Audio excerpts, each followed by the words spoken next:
Hi, doing a quick review of the Active Washing Machine Cleaner tablets. I want to just say that I wish I had a before video. I've been using these for about 6 months now, maybe longer, and I'm using them religiously once or twice a month.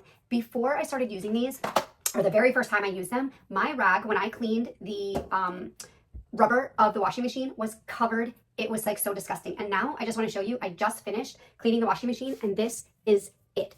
I'm going to show you the inside, but I have noticed a huge difference. My washing machine doesn't smell anymore, and my washing machine, oh gosh, I don't even know, it's probably like 8 years old and it looks brand new every single time I clean it. I'm gonna switch you around. Okay, so I just cleaned using the washing machine cleaner tabs right here, and this used to be, the whole thing was like this. Now it's just a little bit, like the bottom is so clean. The inside, the rubber, there's no mold, and just the inside of the drum. And like I said, it no longer has that funky smell.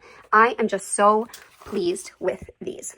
These tablets are formulated to work with all washing machines, including HE. If you're looking for something to get rid of that funk, that cleans, deodorizes, refreshes, and protects, I can't recommend the Cleaner tablets by Active, and it comes with an entire year supply. And it's so nice also that there is a note from the company. So here we go. Little tablets, so easy to use. You just tear, pop it in, and run the cycle.